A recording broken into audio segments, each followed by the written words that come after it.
आजचं वचनाला नाव मी दिलेलं आहे अधर्म सत्ताधीश. अधर्म म्हणजे पापाची सत्ता घेतलेले अधर्म सत्ताधीश. आता आजपर्यंत, आता तुम्ही सगळे इतिहासाचे विद्यार्थी आहात बरेच ह्याच्यामध्ये, तर आजपर्यंत जागतिक इतिहास काय दर्शवितो की जेव्हा जेव्हा धर्मसत्ताधीशांना अमर्याद राज्य सत्ताधिकार प्राप्त झाले, धर्मसत्ताधीशांना अमर्याद राज्य सत्ताधिकार प्राप्त झाले, तेव्हा त्यांनी जनतेवर अनन्वित अत्याचार केले. जनतेवर काय केले ह्या लोकांनी? अनन्वित अत्याचार केले. याला इतिहास साक्ष आहे. एक उदाहरण घेऊ. रोमची राज्यसत्ता जेव्हा धर्मसत्तेत परावर्तित झाली तेव्हा काय घडलं? लोकांवर अनन्वित अत्याचार झाले. इतिहास त्याला साक्ष आहे. दुसरं उदाहरण घेऊ. अफगाणिस्तानमध्ये लोक चांगल्या प्रकारे शांतीनं जगत होते. जेव्हा राज्यसत्ता धर्मसत्तेनं हातात घेतली तेव्हा काय झालं? जनतेवर अनन्वित अत्याचार झाले.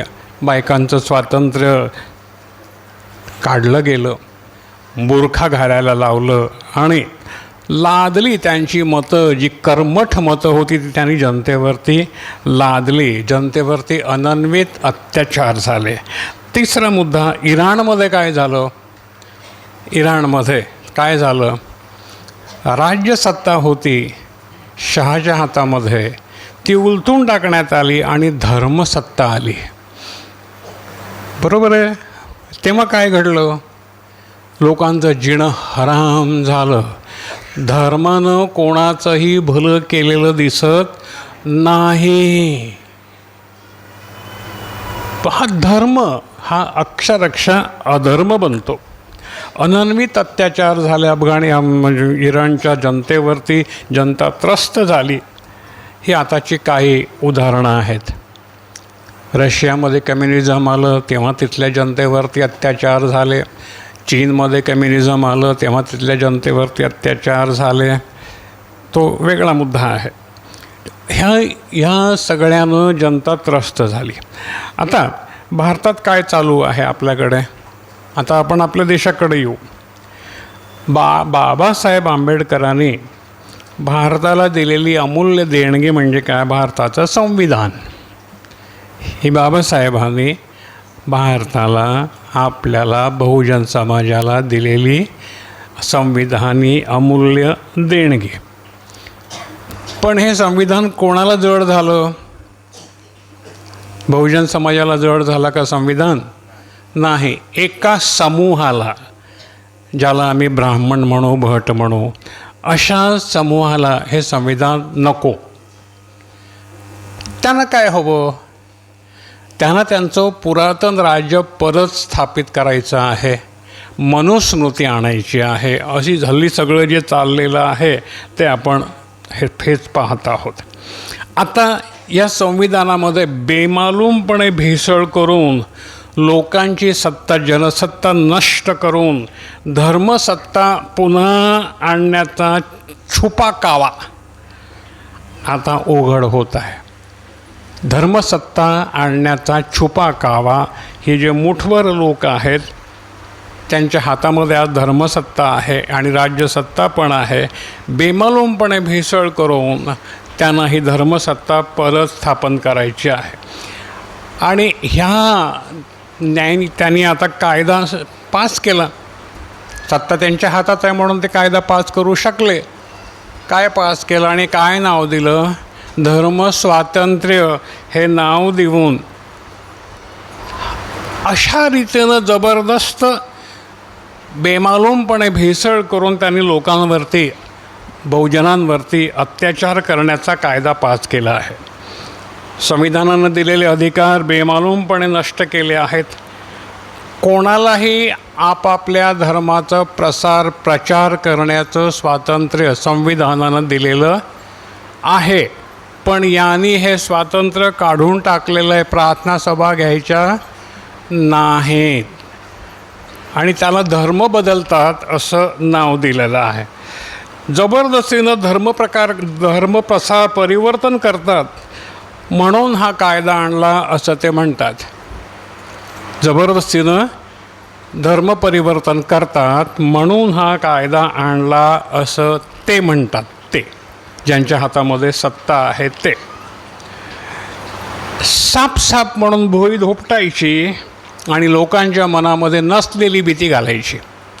हा त्यांचा छुपा अजेंडा. म्हणजे साप नाही आहे तिथे, पण नुसती भुई साप साप साप मारा मारा मारा मारा भुई धोपटायची, धुरळा उडवायचा आणि आपलं इप्सित साध्य करून घ्यायचं. हा त्यांचा छुपा अजेंडा आहे. नसलेली भीती लोकांच्या मनात घालणं आणि आपली पोळी भाजून घेणं हा त्यांचा अजेंडा आहे. याला मी ब्राह्मणी कावा म्हणतो. काय म्हणतो?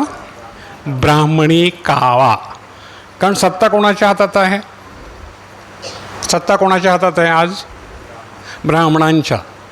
बहुसंख्य राज्याच्या भारतातल्या मुख्यमंत्री कोण आहेत? ब्राह्मणांच्या हाती. याचं पहिलं कारण उदाहरण असं की धर्मसत्ता व राज्यसत्ता ही ब्राह्मणांच्या हाती आहेत. धर्मसत्ता त्यांच्याच हाती आहे, ते सांगतील ते पूर्व दिशा आजही, आणि राज्यसत्ता पण त्यांच्याच हाती आहे, ते सांगतील ती पूर्व दिशा, तो करतील तो कायदा. आणि खरा सूत्रधार यांचा हा ब्राह्मणच आहे. आणि तो कुठे आहे माहिती आहे का तुम्हाला? हा सूत्रधार कुठे आहे माहिती आहे का? मुख्य सूत्रधार या सगळ्या छोप्या कावाचा नागपूरला. दिल्लीमध्ये इकडे तिकडे ती त्याची पिल्लं, पण खरा तो नागपूरला बसलेला आहे. दुसरं कारण, जबरदस्तीनं कोणाचा धर्म बदलला ह्याची आकडेवारी दिली का सरकारनं की या जिल्ह्यामध्ये अमुक लोकांचा धर्म बदलला, या जिल्ह्यामध्ये, या तालुक्यामध्ये, या गावामध्ये अमुक लोकांचा धर्म बदलला, अशी आकडेवारी सरकारकडे आहे का? मग तुम्ही कशावरून म्हणता हे जबरदस्तीनं धर्म बदलतात म्हणून? कशावरून? काय आकडेवारी आहे? त्यांच्यावर पोलीस केस झालेत का? कोणी साबित केलं आहे का? कोणी सांगितलं आहे का माझा धर्म बदलला म्हणून आणि जबरदस्तीनं? एकही नाही. मग कशावरून तुम्ही हे म्हणताय? तुमचा छुपा अजेंडा तुम्हाला राबवायचा आहे म्हणून तुम्ही एक खोटी भूल उठवताय. साप म्हणून भुई धोपटताय. तुमच्याकडे काहीही पुरावा नाही. कशाच्या आधारे म्हणतात की हे जबरदस्तीनं धर्म बदलतात? म्हणून मी ह्याला ब्राह्मणी कावा म्हणतो, कारण सगळे ब्राह्मण बसलेले आहेत. धर्म कसा बदलता येतो हा माझा साधा प्रश्न आहे. धर्म कसा बदलता येतो? माझा धर्म बदलून दाखवाल का? कोणाला शक्य आहे का माझा धर्म बदलणं? तुमच्यापैकी या जगामध्ये कोणाला शक्य आहे का माझा धर्म बदलणं? द्या मला 2 कोटी रुपये, द्या मला 50 खोके, न्या मला तिथे गुवाहाटीला, दाखवा बदलून माझा धर्म. नाही का? 50 खोके दिले, 100 खोके दिले का तुम्हाला सगळं काय करता येतं. पण धर्म कसा बदलता येतो हा माझा यानं प्रश्न आहे. पहा, पूर्वी बऱ्याच गोष्टी मी तुम्हाला सांगतोय, नीट लक्षात घ्या. पूर्वी ब्राह्मणांचा पोशाख काय होता? धोतर. बरोबर का? बघा, नीट लक्षात घ्या. पूर्वी काय होता पोशाख? धोतर आणि बाराबंदी किंवा उपर्ण किंवा पंचा, काय म्हणाल ते, हा ब्राह्मणांचा पोशाख होता. बरोबर आहे? मी म्हणेन हा त्यांचा धर्म पोशाख होता. कारण तो पोशाख दिसला का ते त्यांना ओळखायचे लोक, हा ब्राह्मण आहे. धर्म पोशाख होता. त्याच्यानंतर आता तो पोशाख त्याने बदलला. आता ह्यांनी काय केलं? खाकी चड्डी घातली हाफ आणि शर्ट घातला. हा पोशाख कोणाचा होता? हा ब्राह्मणांचा. कोणाचा? हा इंग्रजांचा. अरे चड्डी कोणाची? इंग्रजांची. शर्ट कोणाचा? इंग्रजांचा. मग धर्म कोणी बदलला? अरे धोतर सोडलं आणि चड्डी घातली. बरोबर आहे? बदलला की नाही? माझा बदलू शकता? मला धोतर नेसवू शकता जबरदस्तीनं? माझी चड्डी काढून नेसवा बघू.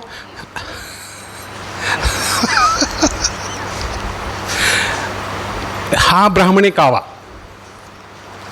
पहा. त्याच्यानंतर पहा, याने इंग्रजांची अर्धी चड्डी खाकी रंगाची ती स्वीकारली.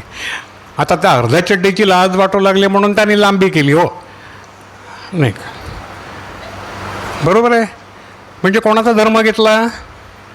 इंग्रजांचा. राईट, बरोबर आहे. ओके, खूप गोष्टी घेतल्या तरी पण ते म्हणतात गर्व से कहो हम उच्चवर्णीय आहे. खालचे सगळे नीच, आम्ही श्रेष्ठ. का? चड्डी घातली म्हणून, खाकी धोतर सोडलं म्हणून? का श्रेष्ठ? कशामुळे श्रेष्ठत्व तुम्हाला प्राप्त झालं? नाही का? आता ब्राह्मण कोणाला म्हणतात? ब्रह्मजानासी ब्राह्मण. जो ब्रह्म जाणतो त्याला ब्राह्मण म्हणतात. ब्रह्म जो जाणतो त्याच्यामध्ये उच्च नीच शिवाशिव भेदभाव राहत नाही. तो ब्राह्मण. यांच्यामध्ये कोणते गुण आहेत? ते ब्रह्मज्ञानाचे कुठले तरी गुण ह्यांच्यामध्ये दिसतात का? बरं, तोही विषय आजचा नाही. आज मी तुम्हाला आणखीन गोष्टी सांगणार आहे. पहा,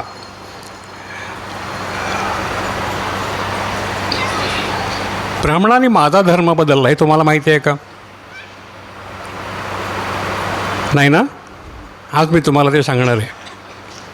ब्राह्मणाने आमचा धर्म बदलला, भाग पाडला. बदलायला ब्राह्मणाने भाग पाडलं. सांगतो. साधारणतः 300 वर्षापूर्वी म्हणजे आम्ही सोमवंशी क्षत्रिय हिंदू होतो. सोमवंशी क्षत्रिय ही एक जात आहे ब्राह्मणाच्या खालची.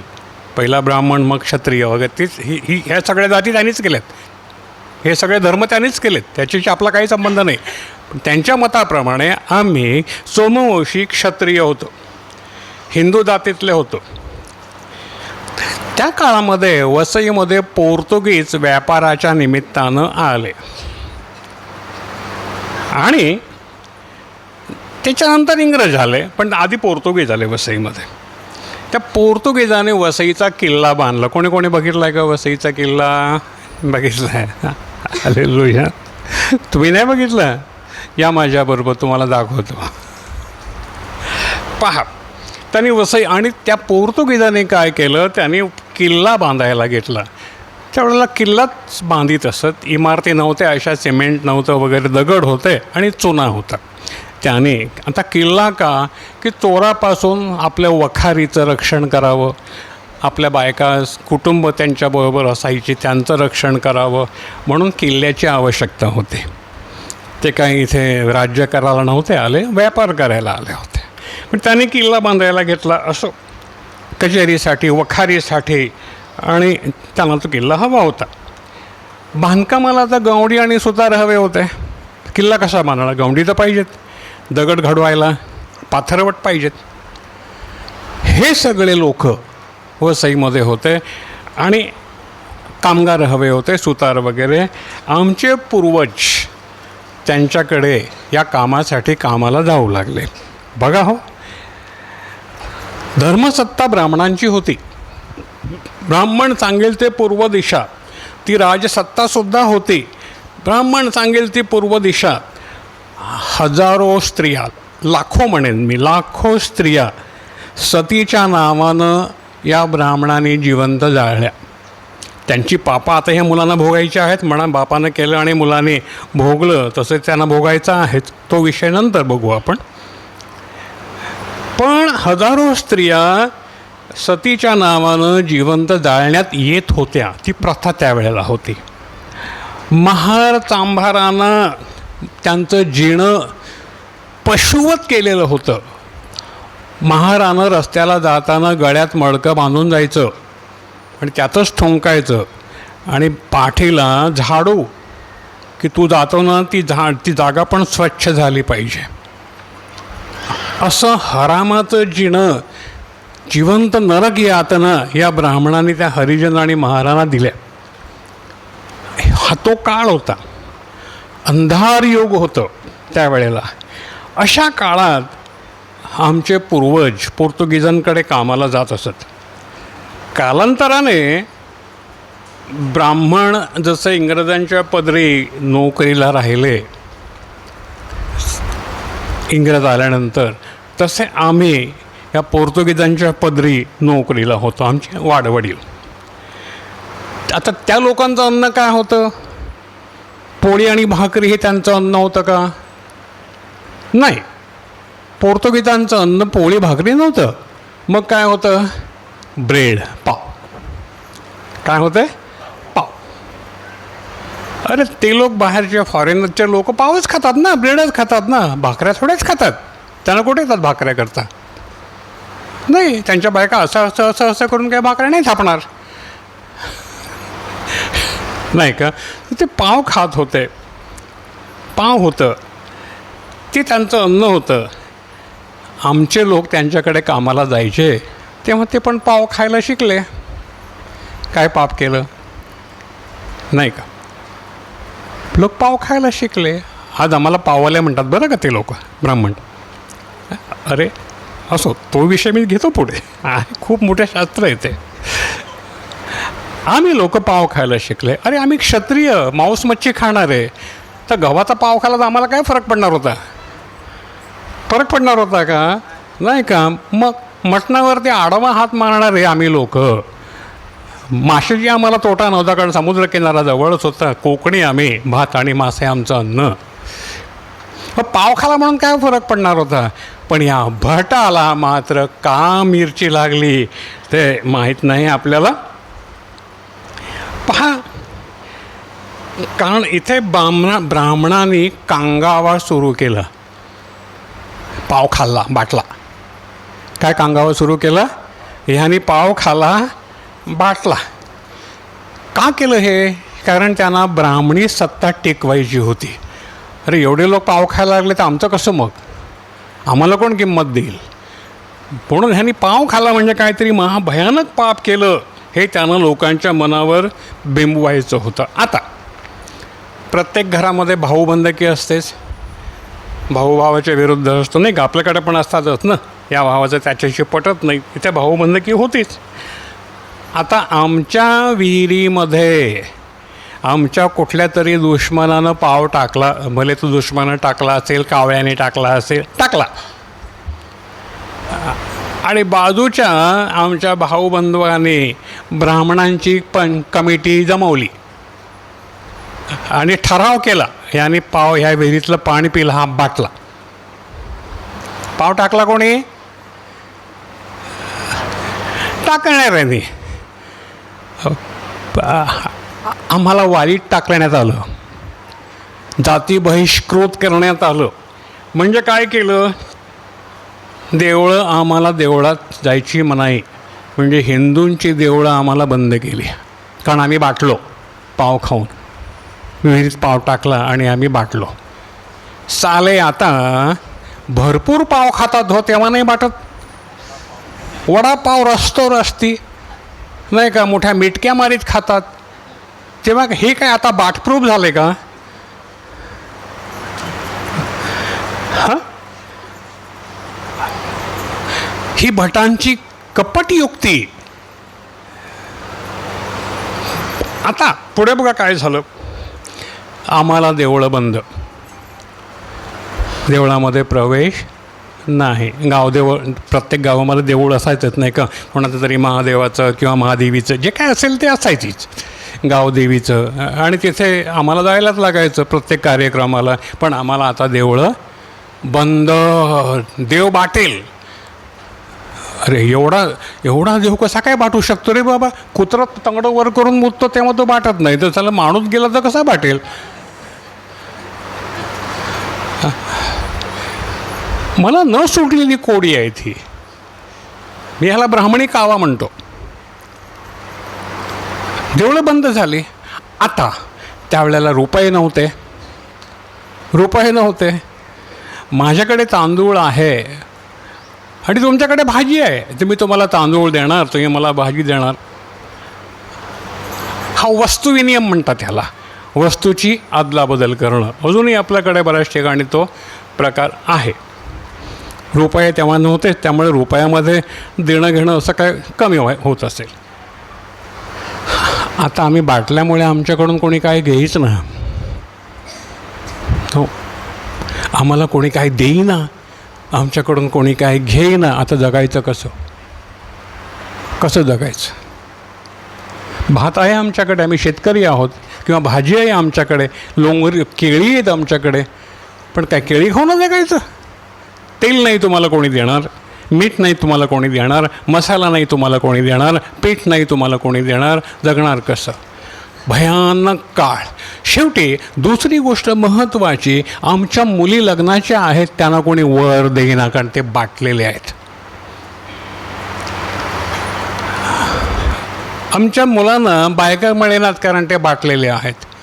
हा बाटला हा शिक्का आमच्यावरती मारला, आणि आजपर्यंत या भटांचं ऐकून बरेच लोक आम्हाला बाटके म्हणतात.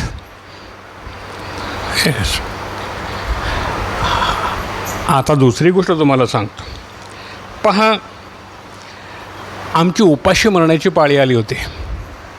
काहीच करता येईना, कोणी काम देईना, कोणी नोकरी देईना. तेव्हा काय ऑफिस वगैरे नव्हती. कामाला बोलवलं लाकूड काम करायला, गावंडी काम करायला, तरच आमचे वाडवडील जाणार ना.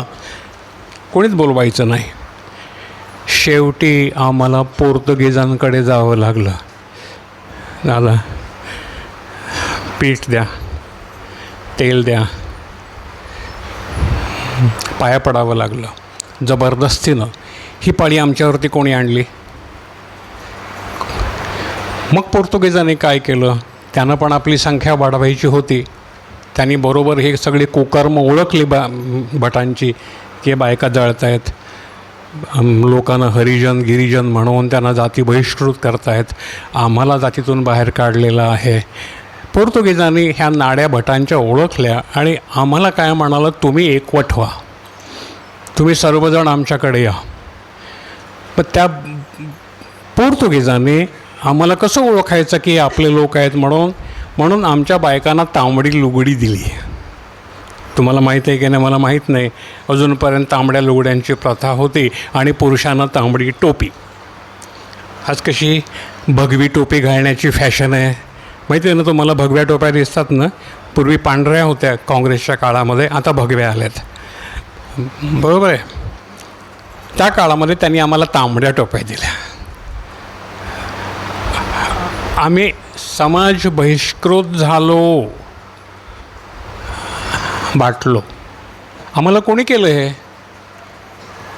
आज मी तुमच्यापुढे उभा आहे ना, हे जाज्वल्य अनुभव माझ्या वाडवडिलांनी मला सांगितलेले आहेत की आम्ही किती भयानक यातनेतून गेलेलो आहोत. या यातना हृदयात घेऊन आम्ही गेलेलो आहोत. पहा, आता त्यानं आपले लोक हवेच होते, त्याने आम्हाला धर्म दिला. आमचा धर्म बुडला होता, या भटांनी बुडाला होता, देवळं बंद केली होती. आम्हाला जगण्यासाठी त्यावेळेला धर्माची आवश्यकता होती, आज नाही आहे, त्यावेळेला होती. पण त्यांनी आम्हाला धर्म दिला. कोणता धर्म दिला? रोमन कॅथलिक, कारण ते कॅथोलिक होते. रोममधून त्यांचा धर्म त्यांनी घेतला होता, ते कॅथलिक होते. तोच धर्म त्यांनी आम्हाला दिला. ब्राह्मणांनी आम्हाला काय शिकवलं होतं माहिती आहे का? परत धर्म भयावह. पण इथे आमचा स्वधर्मच आम्हाला इतका भयावह झाला होता की परधर्म परवडला. मग आम्ही तो परधर्म घेतला बाबा, भाग पडलं म्हणून घेतला, इलाज नव्हता, जगायचं होतं आम्हाला.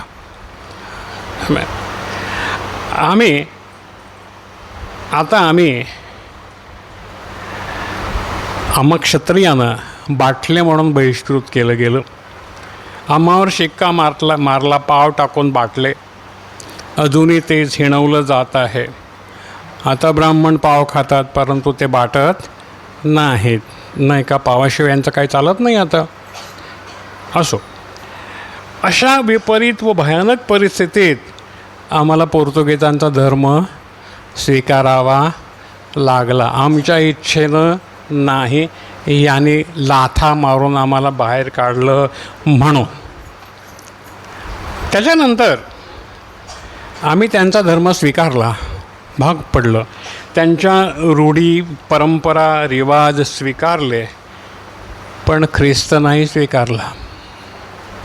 ख्रिस्त, कारण आम्हाला ख्रिस्ताविषयी अबकडंही माहिती नव्हतं, कोणी शिकवलंच नाही हो, कारण बायबल तेव्हा मराठीमध्ये नव्हतंच, ते होतं लॅटिनमध्ये, आणि फादरच फक्त त्या मिसा करताना ते लॅटिनमध्ये काहीतरी बोलायचे, आणि एक ठरलं होतं का फादरने काय बोललं का आम्ही फक्त ॲमेन म्हणायचं. ॲमेन म्हणजे तथास्तु, बस आम्ही ॲमेन म्हणण्यापुरता उरलो होतो. हा आमचा धर्म होता. आता ज्याप्रमाणे हिंदू धर्मशास्त्र, मी तुम्हाला डिटेल्समध्ये नेतो, ज्याप्रमाणे हिंदू धर्मशास्त्र संस्कृतमध्ये होतं व ब्राह्मणांशिवाय इतरांनी ते वाचायचं नव्हतं, तसंच बायबलचं पण होतं. फादरशिवाय ते वाचायचं नव्हतं, पण कोणाला वाचताच येत नव्हतं, लॅटिन कसं वाचणार. फादर जो अर्थ सांगे त्याला फक्त आमेन म्हणायचं, बस. यामुळे येशू ख्रिस्ताची जी जीवनी तत्त्व शिकवण याच्याशी आमचा काहीही संबंध नव्हता. फादर सांगेल त्याला फक्त आमेन म्हणायचं. पूर्वी भट सांगेल ती पूर्व दिशा होती, आता फादर सांगेल ती पूर्व दिशा होती. अशा स्थितीमध्ये आम्ही ख्रिश्चन झालो, आजही तेच आहे. म्हणून मी तुम्हाला एक पुस्तक लिहावं लागलं, कॅथलिक सत्य. हे ते पुस्तक आहे. जर कोणाला अधिक सत्य जाणून घ्यायचं असेल, त्याने शेवटी फोन नंबर दिला जाईल, त्यावर संपर्क साधा. हे पुस्तक तुम्हाला घरपोच पाठवलं जाईल.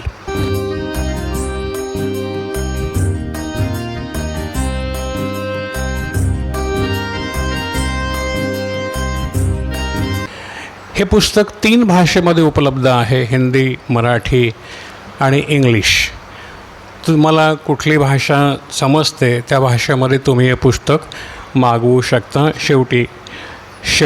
सगळ्यात शेवटी तुम्हाला फोन नंबर दिला जाईल, त्या फोन नंबरवरती तुम्ही संपर्क साधा.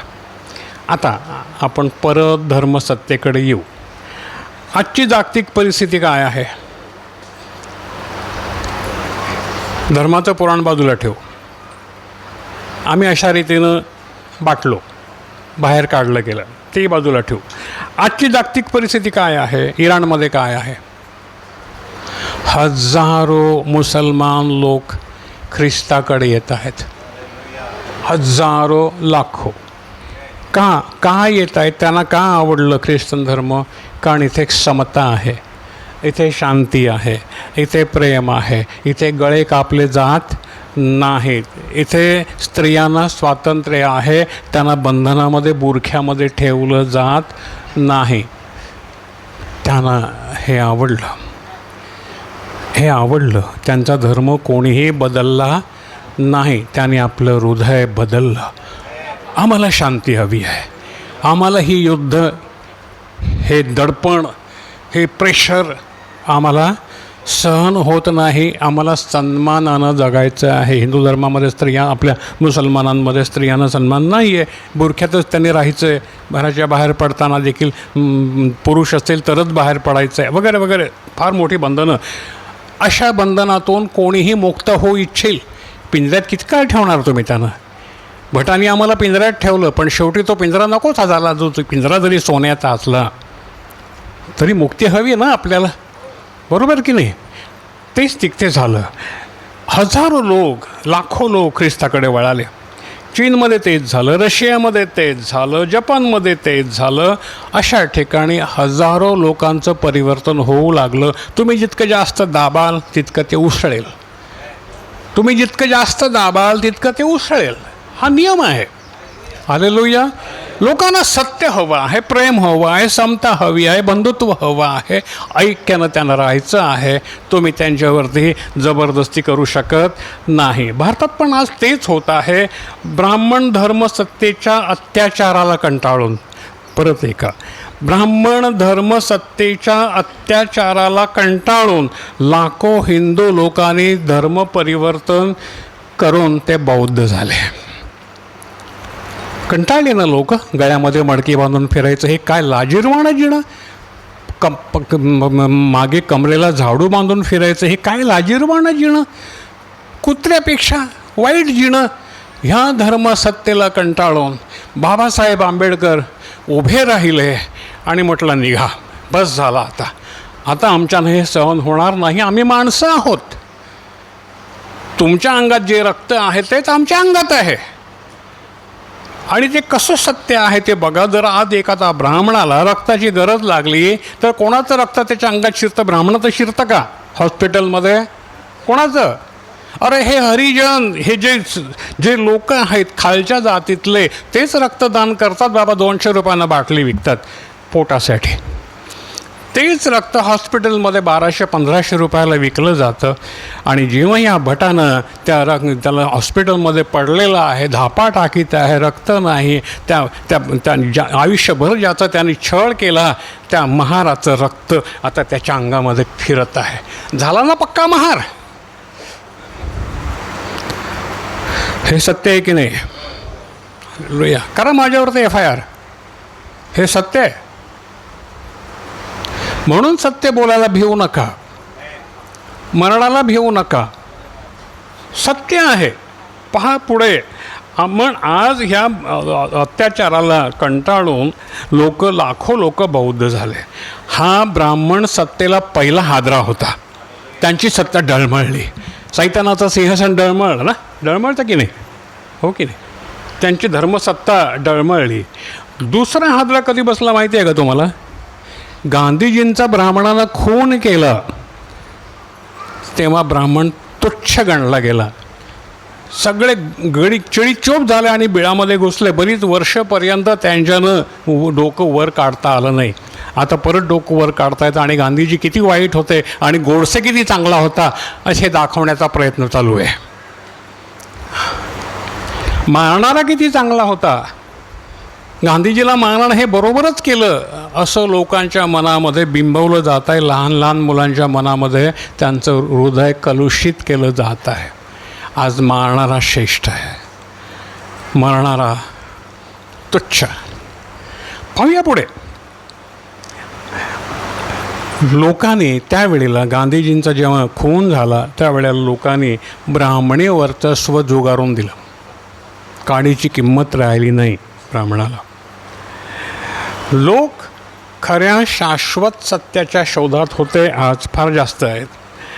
त्यानं सोप्या भाषेतील बायबल सापडलं. अशा स्थितीमध्ये लोक जेव्हा सत्याच्या शोधात होते त्यांना खून खराबा नको होता, त्यांना युद्ध नको होते, त्यांना अशा प्रकारच्या लाजीरवाणं जिणं नको होतं. आणि जेव्हा त्यानं सोप्या भाषेतील मराठी भाषेतील बायबल सापडलं तेव्हा त्यांच्यामध्ये परिवर्तनाची लाट आली. धर्म बदलाची नाही. धर्म काही बदलित नाही. धर्म डोकी फोडायला लावतो, परंतु सत्य तुम्हाला शांतीमध्ये नेतो. प्रभूनं म्हटलं त्याप्रमाणे मार्ग, सत्य आणि जीवन मीच आहे. माझ्याद्वारे आल्याशिवाय कोणाचंही तारण म्हणजे मोक्ष शक्य नाही, शांती मिळणं शक्य नाही. आणि मग या हजारो लोकांना हे सत्य समजलं, त्यांनी अनुभव घेतला. मी सांगतो म्हणून नाही, कोणी सांगतो म्हणून नाही, त्याने स्वतः अनुभव घेतला, त्यांना पटलं आणि मग ते मरायला तयार झाले. उदाहरणं बघा. पंडिता रमाबाई, तिला कोणी पैसे दिले? तिचा धर्म कोणी बदलला नाही. तिनं स्वेच्छेनं प्रभूचा स्वीकार केला, म्हणून ब्राह्मणानं तिचा अनन्वित छळ केला. ती हटली नाही. नारायण वामन टिळक ते सत्याच्या शोधात लागले.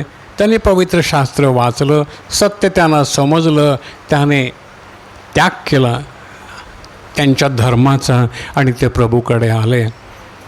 ब्राह्मणाने शेणं फेकलं, खूप काही केलं, परंतु त्यांनी मागे वळून बघितलं नाही. असे हजारो ब्राह्मण आज प्रभूकडे आले. हजारो ब्राह्मण त्याच्यामध्ये कैक शर्मा होते, काही साधू सुंदर सिंग होते, किती किती धर्मप्रकाश पंडित शर्मा, किती किती नावं मी तुम्हाला घेऊ. हे सगळे लोक प्रभूकडे आले. त्यांचा धर्म कोणी बदलला नाही. सत्याने त्यांना आकर्षित केलं. सत्यानं त्यांना आकर्षित केलं. ब्राह्मणांचं असत्य त्यांना खुपलं. बेचैन झाले. ते सत्याकडे आले. आणि आज या ब्राह्मणांना राग आला आहे की एवढे हजारो लोक तुम्ही जे जातायत हे काय, हे त्यांना समजत नाही. यार कारण समजून घ्या. तुमच्या अनितीमुळे, तुमच्या अन्यायामुळे ही दशा तुम्हीच आणलेली आहे. कारण तुमच्या हाताखालून सत्य शोधणारे लोक बाहेर पडत आहेत. त्यांना तुमचा भाकड कथा नकोत, त्यांना सत्य हवं आहे. आजपर्यंत तुम्ही भाकड कथा सांगून लोकांना झुंजवत ठेवलं, एकमेकांमध्ये तोडफोड केलीत, गुंगवून ठेवलं, अफूची गोळी त्यांना पाजलीत. परंतु ती धुंदी उतरेलच ना रे बाबांनो. अफूची गोळीची धुंदी किती काळ राहील? कोंबडं झाकलं म्हणून किती काळ राहील? उजाडायचं राहील का? नाही. आणि आज आता पहा, गावोगावी आता काय झालं पहा, गावोगावी प्रार्थना सभा होऊ लागल्या. आजची स्थिती काय आहे? गावोगावी प्रार्थना सभा होऊ लागल्या. कोणीही लोकांना हातापायाला बांधून आणतं का प्रार्थनेला? तुम्हाला आणलं का कोणी? नो. का? अनुभव, तुमचा स्वतःचा अनुभव, कालचं तुमचं जीवन आणि आजचं तुमचं जीवन यातला अनुभव. आमेन. तुम्ही त्या जीवनामध्ये जाऊ शकाल? कोणी 10 लाख रुपये दिले तुम्हाला, तुम्ही जाऊ शकाल परत त्या मागच्या जीवनात? जाऊ शकाल? नाही, नाही. कारण तुम्हाला फरक समजला. सोनं आणि पितळ यातला फरक तुम्हाला समजला. खापरीला सोन्याचा मुलामा दिलेला होता, परंतु ती पितळ, ते खापरी आता उघडी पडली आणि लोक खऱ्या सोन्याकडं येऊ लागले. आणि कोणी सांगितलं म्हणून नाही, तर आता हा तुमचा अनुभव. होय, आम्हाला सत्य समजलं आहे, आम्हाला शांती मिळाली आहे, आमच्या घरातली दारू गेली आहे, आमच्या घरातलं पाप गेलं आहे. आता आमच्यातला कोणीही जरी सरकारी ऑफिसर असेल तरी तो लाच घेणार नाही, तो व्यभिचार करणार नाही. आता मोठे मोठे लोक आज व्यभिचारामध्ये बुवा बाबाकडे अडकलेले आपण पाहतो. आता कोण खरात नावाचा निघाला आहे. नाही, दरवर्षी 6 महिन्याला निघतात. कोण कोण? आसाराम बापू निघाला, किती निघाले. आणि त्यांच्या नादी कोण लागले होते? कोण लागले होते? राजकारणी, उच्चवर्णीय. त्यांचं मूत पित होते. खरं सांगतो, पेपर वाचा. मूत पितात. मूत, बाबाचा मूत. हां, बाबा मूत पाजायचा प्रसाद म्हणून देवाचा. अरे काय चाललंय काय? आपल्यात असं कोणी होईल का रे बाबा? आपली स्त्री कुठल्या तरी बुवाच्या मागे जाईल का? नाही ना. बघा, कारण त्यांना शिक्षण आहे, हे पाप आहे. बरोबर आहे. आणि ह्याचा ब्राह्मणांना राग आला आहे की आम्ही करतो पण तुम्ही नाही करत, तुम्ही पण असंच करायला पाहिजे, हो की नाही? म्हणून त्यांनी आता कायदा काढलेला आहे. त्या कायद्याकडे आपण येऊ पुढे. काळा कायदा म्हणू आपण त्याला. येऊ पुढे त्याच्याकडे. पहा, गावोगावी जेव्हा प्रार्थना सुरू झाल्या तेव्हा तिसऱ्यांदा ही सत्ता हादरली. आमच्या हातून हे चालले सगळे. बौद्ध गेले, आता हे पण चालले, आदिवासी चालले सगळे. आम्हाला आमचं काय मग? आम्ही कोणावर राज्य करणार? नाही का? आम्हाला मंत्रपठण करायला कोणी बोलवणार नाही. आमचा धर्म बुडेल. लग्न लावायला आम्हाला कोणी बोलवणार नाही. आम्हाला दक्षिणा मिळणार नाही. राग आला. गणपतीची प्राणप्रतिष्ठा करायला आम्हाला कोणी बोलवणार नाही. बऱ्याच गोष्टी आहेत, सगळ्या नाही सांगणार मी तुम्हाला. आता तुम्ही शोधा. पहा, मग घोषणाबाजी सुरू झाली. सत्ता जेव्हा जायला लागली ना हातातून, तेव्हा घोषणाबाजी चालू झाली. धर्मसत्ता चौताळली, घोषणाबाजी सुरू झाली. पहिली घोषणा काय होती? गर्व से कहो हम हिंदू है. का रे बाबा, इतके वर्ष तुम्हाला गर्वस्य कौम हिंदू हे म्हणायची पाळी नाही आली? गर्वस्य कौम उच्चवर्णीय हेच तुम्ही म्हणत होतात. ब्राह्मण सर्वश्रेष्ठ आहे हेच म्हणत होतात.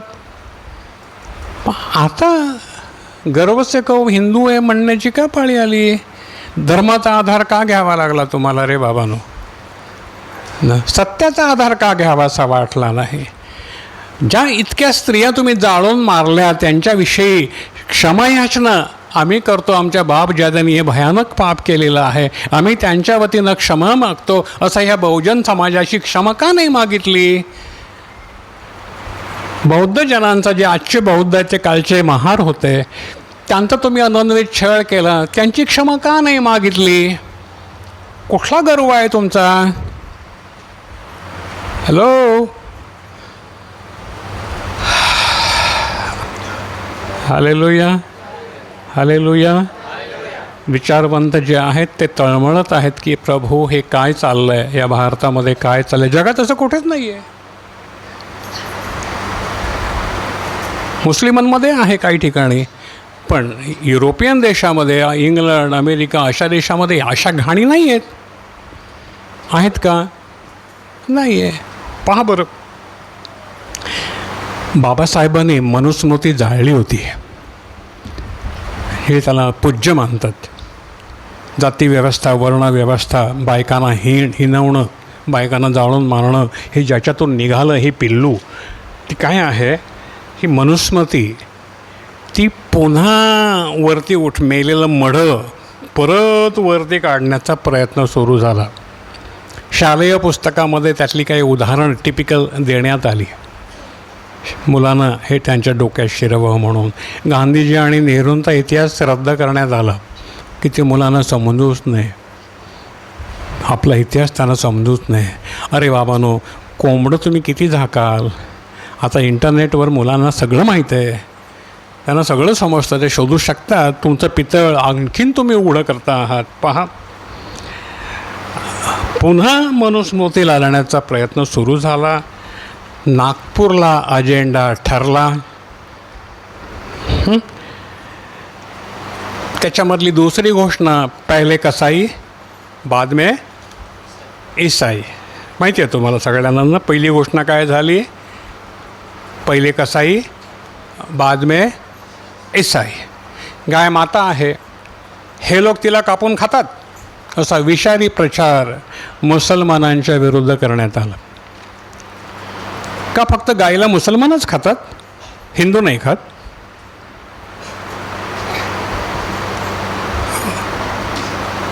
उघड सत्य. पण मुसलमान भरडला गेला.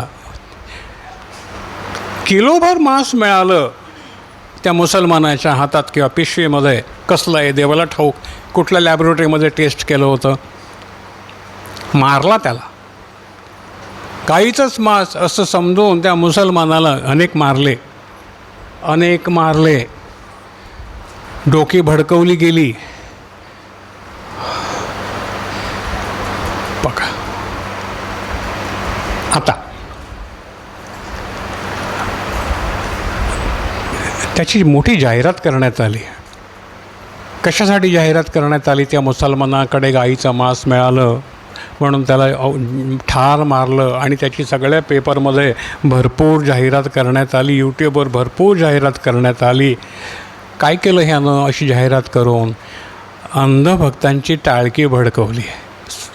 नियोजित प्रोपगंडा आहे हा. अंधभक्तांची टाळकी भडकवली आणि मुसलमान कसा खतरनाक आहे हे सगळ्यांच्या मनावरती बिंबवण्यात आलं. हा प्लॅन कुठे ठरला होता? नागपूरला. पण काही दिवसापूर्वी, आत्ताच काही दिवसापूर्वी मुंबई पुणे हायवेवरती एक ट्रक पकडला पोलिसांनी. तो ट्रक गाईच्या मांसाने भरलेला होता, पूर्ण ट्रक. पोलिसांना आश्चर्य वाटलं, एवढा गाईचं मांस आलं कुठून? त्यांनी लॅबोरेटरीमध्ये पाठवलं. ड्रायव्हरनं सांगितलं ते म्हशीचं मांस आहे. पोलिसांना संशय आला, त्यांनी लॅबोरेटरीमध्ये पाठवलं, चेक केलं, मांस गाईचं होतं ट्रक भरून. आणि मग जेव्हा पोलिसांनी चौकशी केली तेव्हा पुण्यामध्ये एक कत्तलखाना आहे मोठा, आणि त्याचा पार्टनर कोण आहे माहिती आहे? ब्राह्मण. नाव सांगू? नितीन गडकरी, रस्ते आणि वाहतूक मंत्री नितीन गडकरी. हे मी यूट्यूबवर पाहिलं. मुक्ता कदम नावाची एक मुलगी, ती सगळं, ती पत्रकार आहे आणि ते सगळं बाहेर काढते. पहा, मुक्ता कदम ह्यांनी त्याचा शोध घेतला, प्रकरण दाबलं गेलं. यूट्यूबवर त्यांनी हे प्रकरण सांगितलं आणि त्या म्हणाल्या की ह्या फॅक्टरीतून 90 कोटी रुपयाचं मांस गेल्या काही महिन्यात निर्यात झालं. 90 कोटी रुपयाचं गाईचं मांस निर्यात झालं म्हणजे किती गाई कापल्या?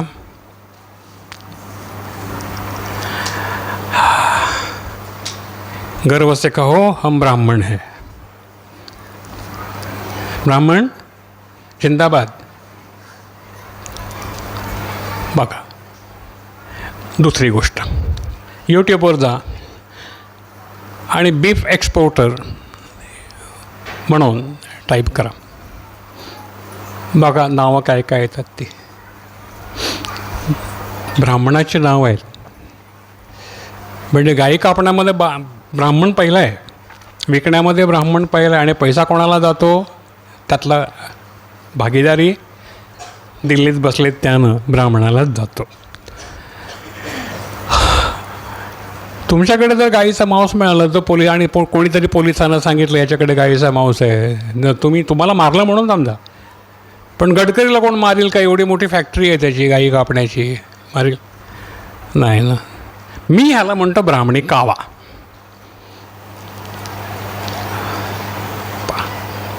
मुद्द्याकडे येतोच मी तुम्हाला सांगितलं ही पूर्व दिशा आहे, पूर्वपीठिका आहे, नाही का? जेव्हा लांडगा येतो तेव्हा जर कुत्रा भुंकत नाही तर प्रभूचं वचन काय म्हणतात? ते खादाड कुत्रं आहे, त्याला भुंकवत नाही. आपल्याला भुंकलंच पाहिजे या लांडग्यांवरती, बरोबर आहे? अशासाठी की आपले लोक सावध झाले पाहिजेत. ॲमेन, हालेलुया. पहा वचन काढून. वचनाच्या बाहेर काही लोकांना वाटेल तुम्ही आध्यात्मिक आहात म्हणून तुम्ही राजकारण कशाला? मी भोंगतो सावध करण्यासाठी माझ्या मेंढरानं की बघा लांडगे कुठून येत आहेत ते बघा, कसे आहेत ते बघा, यांची रूपं ओळखा. हालेलुया. पहा, आम्हाला सावध व्हायचं आहे कारण शेवटचा काळ आहे. पहा, आता धर्मस्वातंत्र्य हा नावाचा जो काळा कायदा ब्राह्मणांनी आणला. कोणी आणला? ब्राह्मणांनी आणला. कारण सत्तेवर तेच आहेत, सत्तेवर तेच आहेत. पण बाबासाहेब आंबेडकरांनी घटनेच्या द्वारे दिलेले धर्मस्वातंत्र्य त्यांनी केराच्या टोपलीत टाकलं आणि ब्राह्मणाने आणलेल्या कायद्याला धर्मस्वातंत्र्य म्हटलं. काय काय लबाडी, म्हणजे किती लबाडी असेल, किती कावा असेल हा काळा कावा. पहा, सत्तेमध्ये बसलेली ही काही टाळकी किती विध्वंस करू शकतात आणि पुढे किती विध्वंस करणार आहेत. पहा, मला तुम्हाला एक प्रश्न विचारू द्या. मला जर हिंदू व्हायचं असेल, मला जर बौद्ध व्हायचं असेल तर मला कोण अडविल रे बाबानो? तुमचा कायदा मला अडविल का? नियम काढला, ज्याला जर धर्म बदलायचा असेल तर 2 महिने त्याने याला कलेक्टरला नोटीस द्यायची. अरे कलेक्टर तुमचाच असेल बसवलेला, तुम्ही तो ती नोटीस केराच्या टोपल्यात टाकणार नाही याची गॅरंटी काय? हां, नोटीस द्यायची. बाबासाहेबांनी सांगितलं असं की ज्याला धर्म बदलायचा असेल त्यांनी नोटीस द्या. मग हे काय? हा ब्राह्मणी कावा, संहितेच्या विरोधामध्ये हा ब्राह्मणी कावा. हे टिकेल का? हे टिकेल का? नाही. पहा पुढे बघा. माझा किंवा तुमचा धर्म बळजबरीने कोणी बदलू शकतो का? मला सांगा, बदलू शकतो? नाही ना. मग हा कायद्याची गरज काय? तुमचा छळ करणं. पहिला कसाई बाद में ईसाई, हेत. आता ईसाई म्हणजे ख्रिश्चन भरडले जाणार आहेत. कशासाठी हे होणार आहे सगळं? कारण ब्राह्मणाची सत्ता पुनर्स्थापित करावी म्हणून हे, म्हणजे राज्यसत्ता तुमच्या हातात. लोकांची टाळकी भडकवली की हे धर्म बदलतात. लोकांची टाळकी भडकवली का ते मत तुम्हाला देणार, कारण तुम्ही धर्मरक्षक झाले. कोण झाले तुम्ही?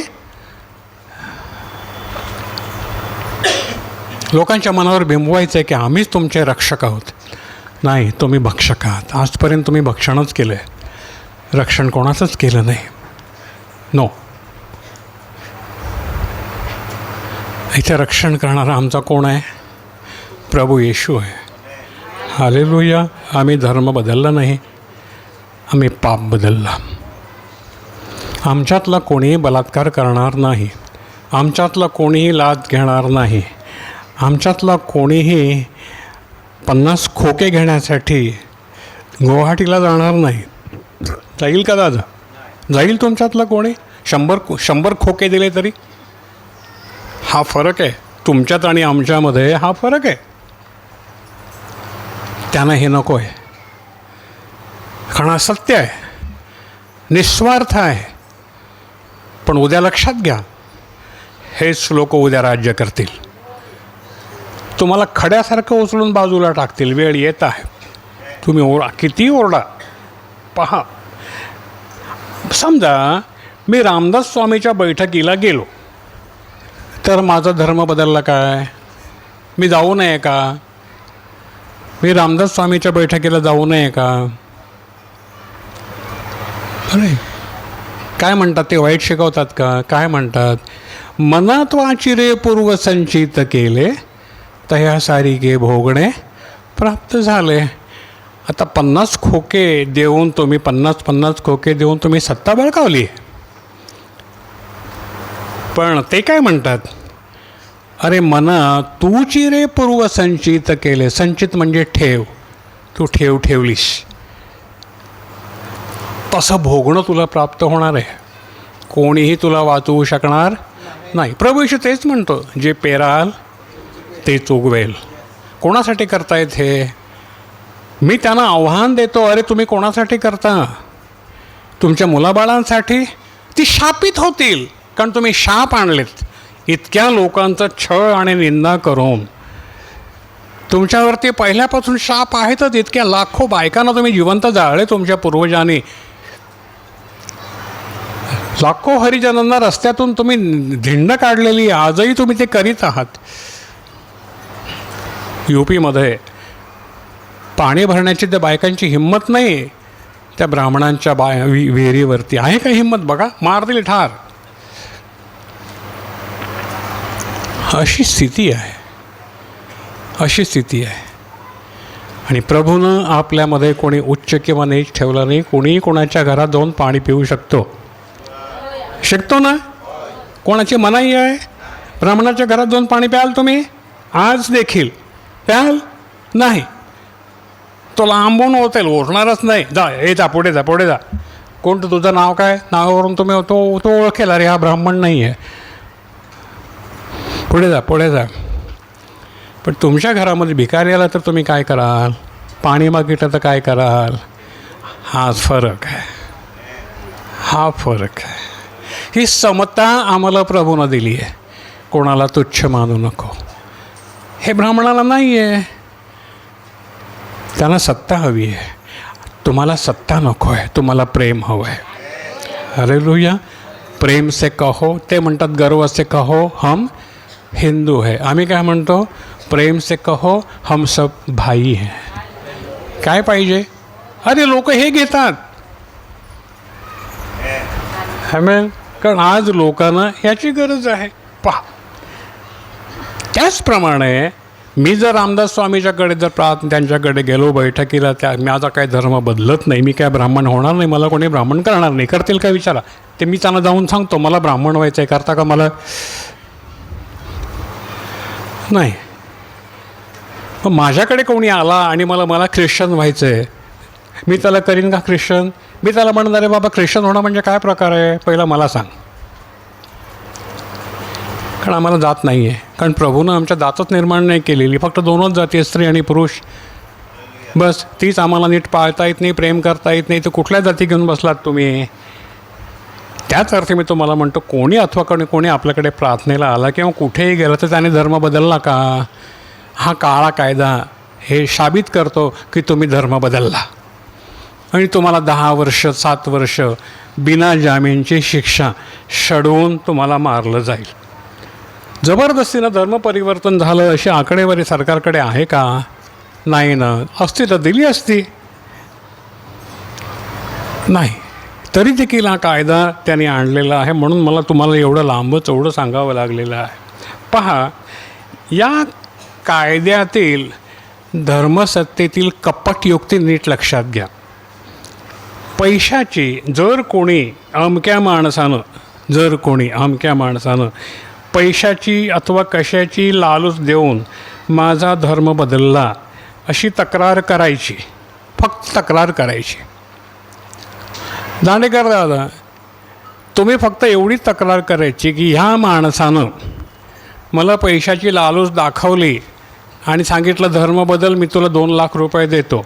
तुम्ही एवढी तक्रार करायची की मी सडलो 10 वर्ष, बस एवढंच. पुरावा नाही, खरं खोटं नाही. हा सैतानी कायदा. ह्या कायद्यानं तुम्हाला कोणीही आतमध्ये टाकू शकतो. एखाद्याला भगवी टोपी घातलेल्याला कोणीतरी इथे येऊन बसवेल, त्याला देईल 10,000 रुपये आणि जा त्याच्यातला कोण प्रमुख आहे त्याच्याविषयी तक्रार कर की, आणि मला 10,000 रुपयाचं आमिष दाखवलं आणि सांगितलं हे पैसे घे आणि धर्म बदल. बस ज्याच्याविषयी त्यानं तक्रार केली त्याला जामीन नाही. छान कायदा आहे की नाही? ह्या कायद्याला तुम्ही काय नाव द्याल? काय वाटतं? मोठ्यानं सांगा. ह्या कायद्याला तुम्ही काय नाव द्याल? सैतानी कायदा. सैतानच बसलेत ना, ते तेच कायदे करणार. संत लोक नाही बसले, तमोगुणाने परिपूर्ण असलेले बसलेत. नाही तर 50 खोके कोण देईल? तमोगुणधारी.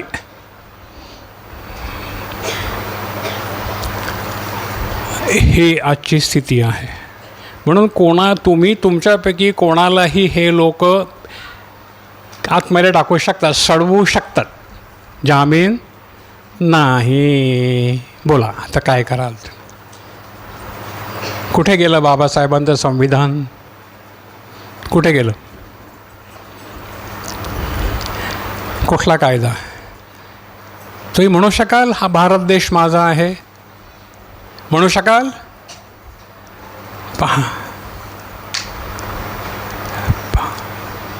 नागरिकाचे हक्क घटनेनं दिलेले पूर्णपणे काढून घेतलेले आहेत आणि हे पुढे होणार आहे.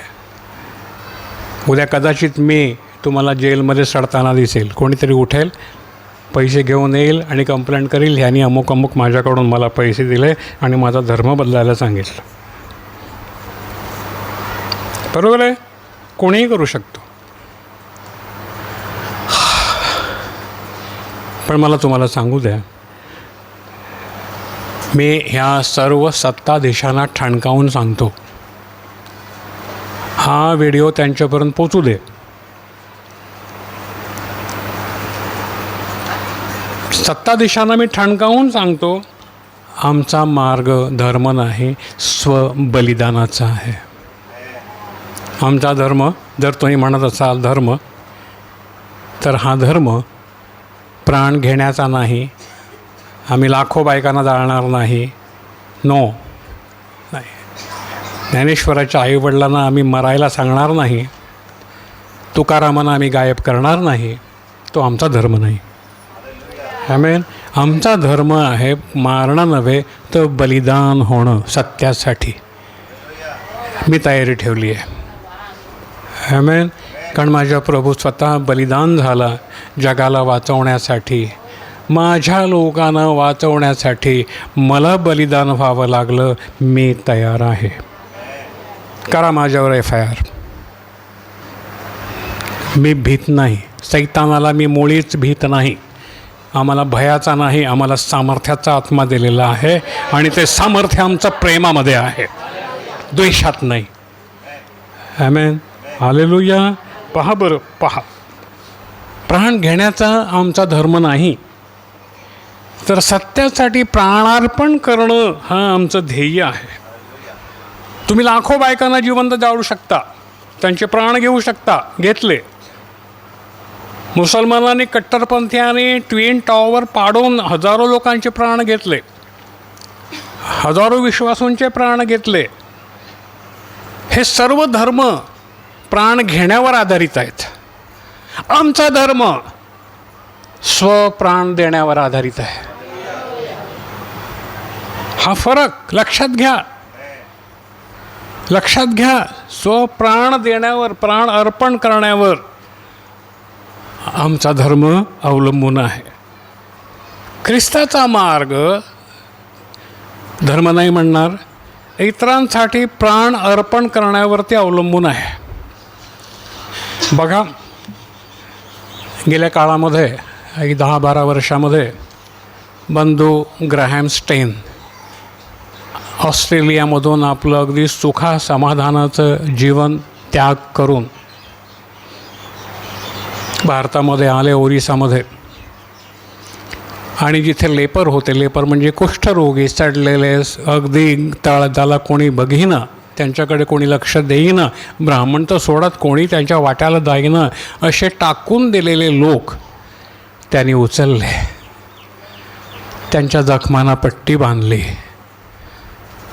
हा त्यांचा धर्म होता.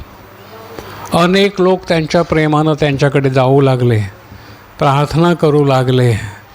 लोकांना वाटलं हा कोणता धर्म आहे, आजपर्यंत सगळ्या धर्माने आमचा धिक्कार केला, तुच्छ मानलं, कवडी किंमत दिली नाही. हा कोणता धर्म आहे की जो आम्हाला प्रेम देतो.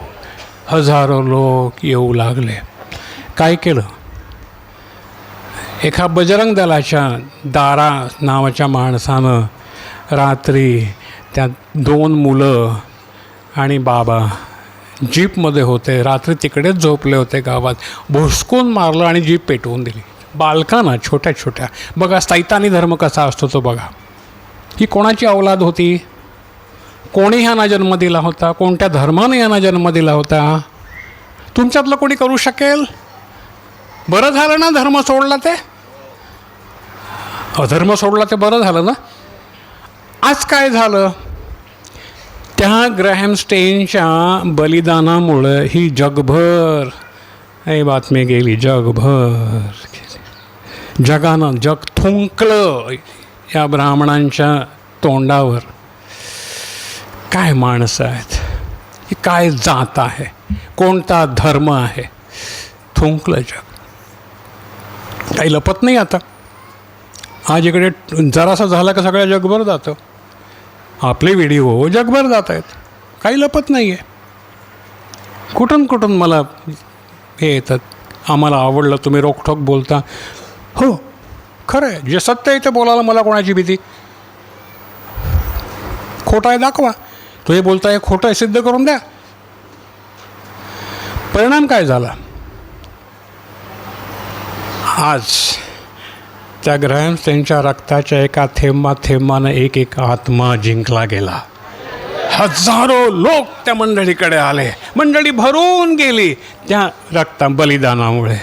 आज प्रभूच्या बलिदानामुळे सगळं जग जिंकलं गेलं. येस, आमच्या बलिदानामुळे तेच होईल.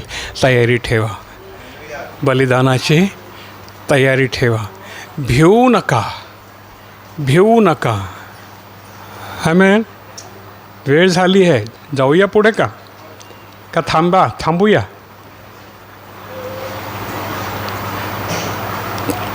काळा कायदा आज लोकांना हा सैतानी धर्म नकोसा झाला आहे. मर्कट दल, कोणतं दल? मर्कट दल, माकड दल. मर्कट म्हणजे माकड, शेपूटवालं नाही का? मर्कट दलाच्या मर्कट लीला 25 डिसेंबरला सगळ्या जगाने पाहिल्या. मर्कट दलाच्या मर्कट लीला, मी त्याला भगव्या मर्कट लीला म्हणतो, कारण त्या सगळ्यांनी भगवत घातलं होतं, पांढरं नव्हतं घातलं, हिरवं पण नव्हतं घातलं. ह्या लीला, मर्कट लीला सगळ्या जगाने पाहिल्या. आता मरकटलेला ना ऊत येणार आहे, ऊत. तुम्हाला जे मारता येईल त्या मरकटलेला वाटायला, मरकटांना वाटायला आम्ही फार मोठं पुण्यकर्म केलं, लिहिलं आहे पवित्र शास्त्रामध्ये. तुमचा प्राण घेतील त्यांना वाटेल की आम्ही देवाला अर्पण केलं आहे, तुम्ही सैतानाला अर्पण केलं आहे. पण ह्याचं फळ तुमच्या मुलाबाळांना भोगावं लागणार आहे, भोगावं लागणार आहे. कारण ज्याने हे केलं ते कधी सुटले नाहीत. त्यांची दशा फार वाईट झाली, फार वाईट झाली. पहा, हा काळा कायदा पास केला आहे. पण संतांनी सांगून ठेवलं आहे, परत सांगतो, मनात वाचिरे पूर्वसंचित केले तया सारिखे भोगणे प्राप्त झाले. संचित म्हणजे घडा, त्याच्यामध्ये जमा केलेला आहे तो घडा, तो भरेल. तो भरायची वेळ आता आलेली आहे, तो भरेल. आमेन. स्तोत्रसंहिता 94:20. आपण आता मुद्द्याकडे येऊ.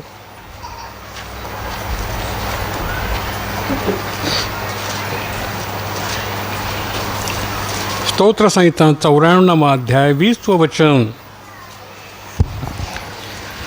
पान नंबर 748. स्तोत्र 94 20 वचन. जे दुष्टपणाचे राजासन कायद्याने अरिष्ट योजते. लक्षात घ्या, नीट वाचा. जे दुष्टपणाचं राजासन, आज राजासन कोणाचं आहे? दुष्टाचं. दुष्टपणाचं आहे. कायद्यानं त्याने अरिष्ट योजलंय तुमच्या विरुद्ध, बरोबर आहे. ते तुझ्याशी संबंध ठेवील काय? तुझ्याशी म्हणजे देवाशी संबंध ठेवील का? परत नीट वाचा. जे दुष्टपणाचं राजासन. दुष्टपणाचं राजासन. आज राजासनावर कोण आहेत? दुष्ट आहेत का संत आहेत? दुष्ट आहेत. त्यांनाच विचारा, तुम्ही संत आहात का दुष्ट आहात? कायद्याने अरिष्ट योजत. हां, ते तुझ्याशी संबंध ठेवील काय? कायद्यानं अरिष्ट योजलेलं आहे, काळ्या कायद्यानं, परंतु ते परमेश्वराशी संबंध ठेवील का?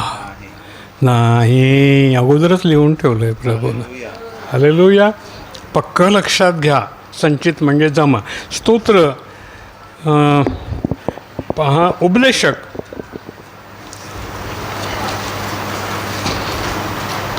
3 अध्याय 16 आणि 17.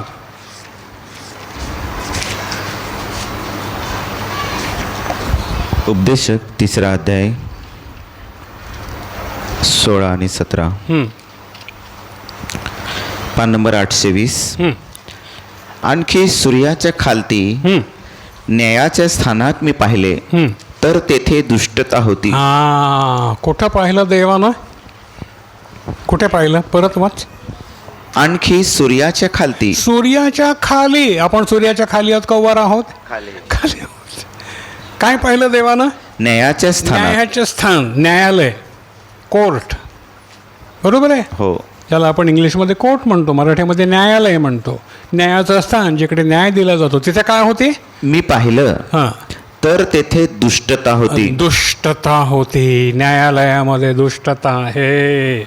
आणि न्यायीपणाच्या स्थानात पाहिले, तर तेथेही दुष्टता होती. तिथे पण दुष्टता होते. म्हणजे न्यायालयामध्ये दुष्टता भरलेली आहे, तिथे न्याय मिळत नाही असं प्रभू म्हणतो. मी आपल्या हृदयात म्हटले, देव न्यायीचा व दुष्टाचाही न्याय करील. देव न्याय करील.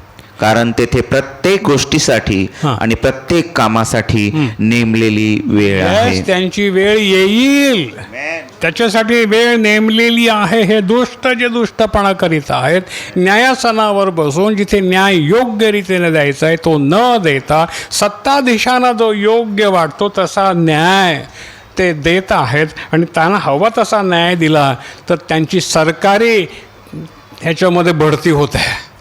रिटायर्ड न्यायालयामधून जरी तो रिटायर्ड झाला तरी त्याला गव्हर्नरचं पद ठेवलेलं आहे, कारण त्यांनी सरकारला हवा तसा न्याय दिला. त्यांना पदाचा मलिदा मिळतो. त्यांना हवा तसा, सरकारला हवा तसा जर त्यांनी न्याय दिला तर त्यांना सरकारी पदाचा मलिदा मिळतो. नीट लक्षात घ्या. आणि तसा त्यांना हवा तसा निकाल दिला नाही तर त्याचा लोयासारखा मृत्यू होतो.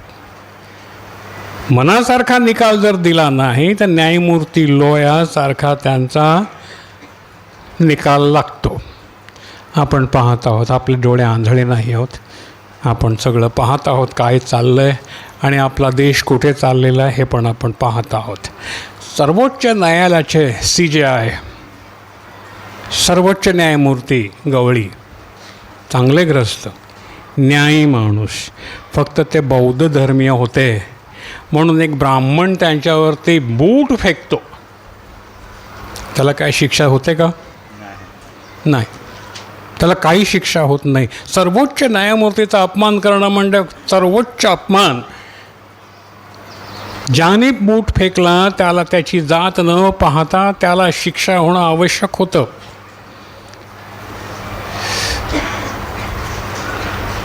अजिबात नाही.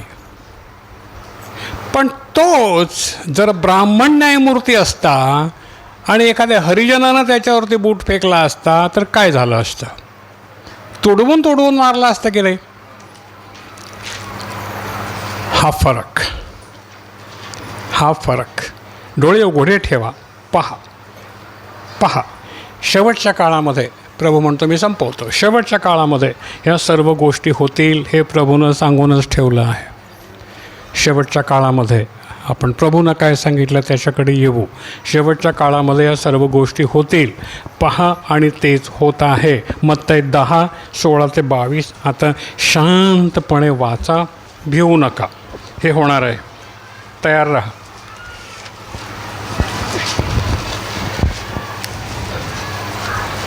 शेवटचा काळ आला आहे. उद्या पेट्रोल बंद होईल, गॅस बंद होईल. शेवटचा काळ, फार मोठं काय घडेल, युद्ध होतील ठिकठिकाणी. वाचा मत्तई 10 16-22, पान नंबर 1154.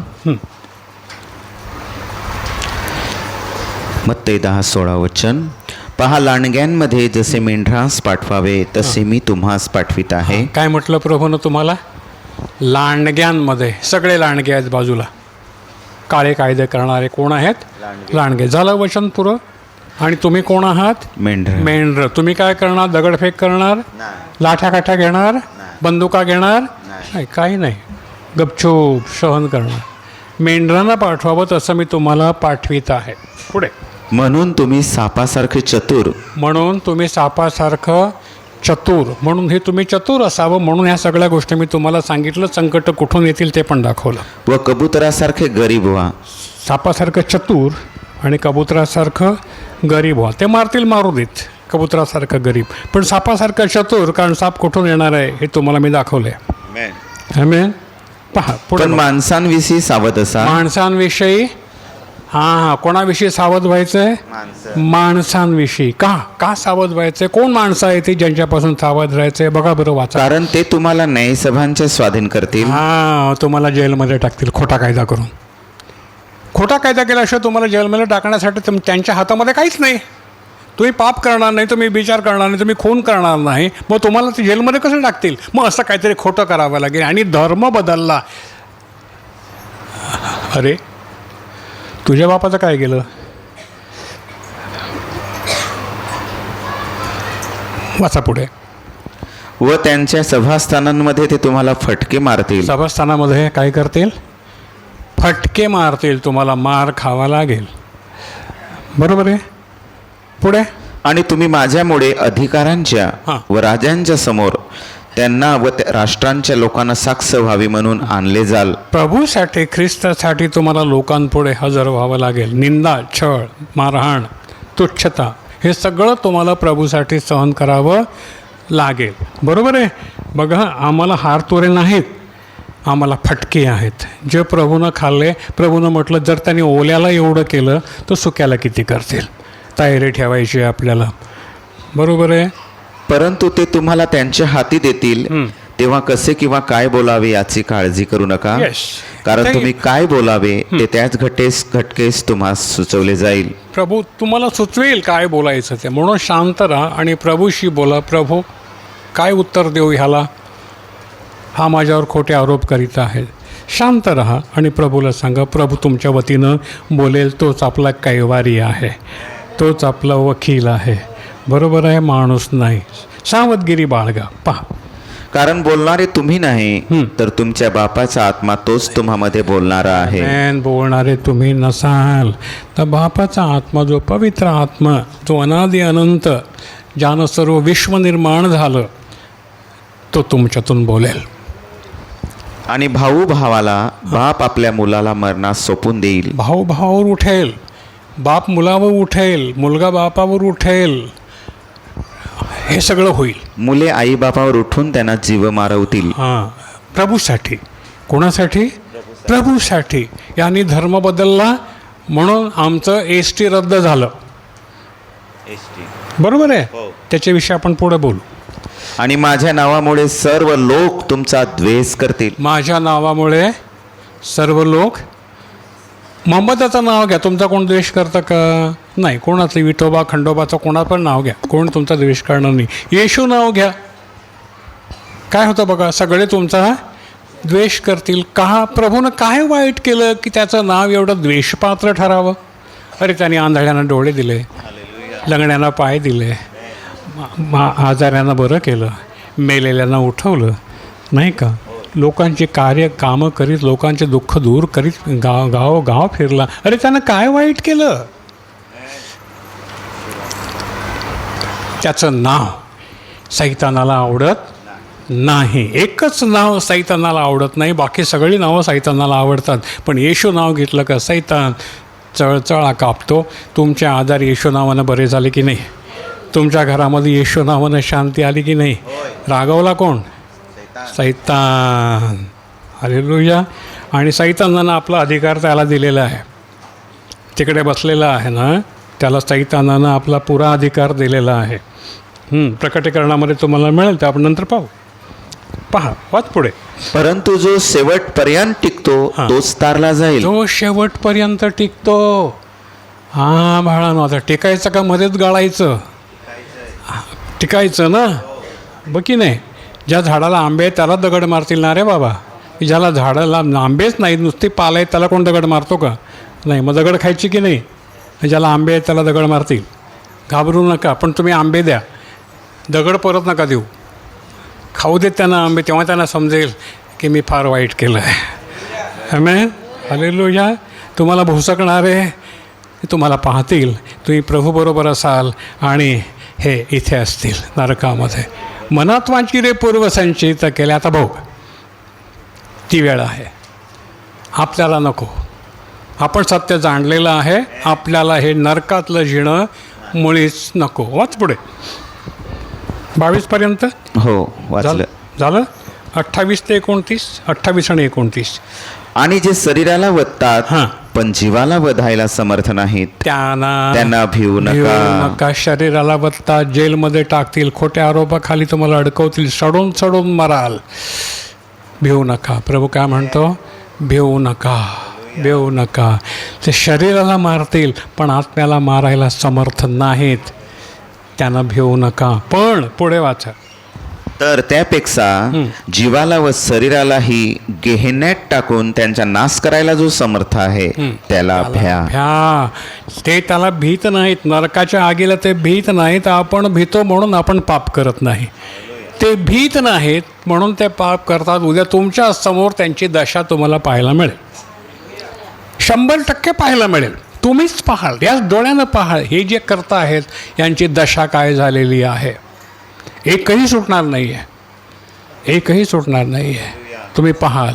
आपल्याला तोपर्यंत धीर धरायचा आहे. करू दे त्यांना काय करतात ते. आता मत्ते 24:6 ते 14पर्यंत या, संपवू आपण. लास्ट वचन आहे मत्ते 24:6 वचन, पान नंबर 1177.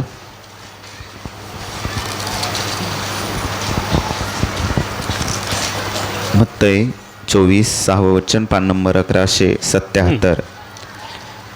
6 वचन.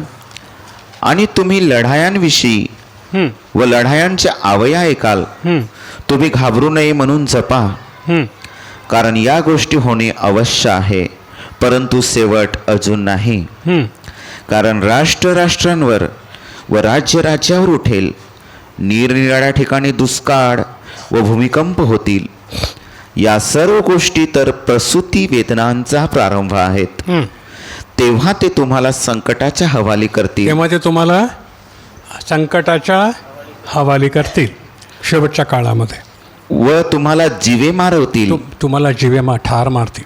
आणि माझ्या नावामुळे तुम्ही सर्व राष्ट्रांकडून द्वेषलेले व्हाल. माझ्या नावामुळे पक्क लक्षात ठेवा, सर्व राष्ट्रांकडून तुम्ही द्वेषलेले व्हाल. आणि तेव्हा पुष्कळ अडखळतील. पुष्कळ जण अडखळतील. आपल्यामधले किती अडखळतील संकट आली का? किती? आता कोणीच हात नाही वर करणार, पण तेव्हा बघा कसे लपून बसतील बेळामध्ये. हां, धीर धरा. जो शेवटपर्यंत टिकतो तो तारला जाईल. एकमेकांस शत्रूंच्या हाती देतील. एकमेकांचा द्वेष करतील. आणि पुष्कळ खोटे भविष्यवादी उठतील. पुष्कळांना फसवतील. आणि अन्याय वाढेल. अन्याय वाढेल. वाढला ना अन्याय? हो की नाही? पहा बरं. आणि त्यामुळे पुष्कळांची प्रीती थंड होईल. पुष्कळांची प्रीती थंड होईल. आपली प्रीती आता वाढवायची. म्हणून सुरुवातीलाच मी तुम्हाला सांगितलं की प्रीती वाढवा. प्रीती वाढवा, एकजूट व्हा, प्रेमात राहा. प्रभूचे आशीर्वाद तुमच्यावरती असतील. हां, कारण प्रभूनं सांगून ठेवले पुष्कळांची प्रीती थंडावेल. स्वतःला सांगा, प्राण गेला तरी माझी प्रीती मी सोडणार नाही. आमेन. परंतु जो शेवटपर्यंत टिकतो तोच तारला जाईल. आमेन. हालेलुया. शेवटपर्यंत जो टिकतो तो. आपल्याला काय करायचं आहे? तारायचं का नरकात जायचं? मग त्यासाठी तुम्हाला फळ द्यावं लागेल. प्रभूनं आपल्यासाठी दिलं ना, आपण पापी असताना. हो की नाही? आता आपल्याला तयारी करायची आहे. माझा प्राण देखील प्रभूसाठी रेडी आहे. मी मरायला तयार आहे. माझ्या लहानपणी जेव्हा स्वातंत्र्याची चळवळ चालू होती, आपण पारतंत्र्यामध्ये होतो. आजही आपण पारतंत्र्यातच आहोत, स्वातंत्र्य नाही आहे. तेव्हा एक गाणं फारच फेमस झालं होतं. स्वातंत्र्य सैनिकांचं ते गाणं होतं, सरफरोशी की तमन्ना अब हमारे दिल में है, देखना है जोर कितना बाजुएं कातिल में है. म्हणजे बलिदान करण्याची इच्छा, प्रभूसाठी बलिदान, सत्यासाठी बलिदान करण्याची तमन्ना, इच्छा आमच्या हृदयात आहे. आता बघायचं आहे आम्हाला की सैतानाच्या हातात किती ताकद आहे. हालेलुया. संपवतो इथे मी. सावध रहा. आमेन. ठीक आहे. प्रार्थना करूया. प्रार्थना करू.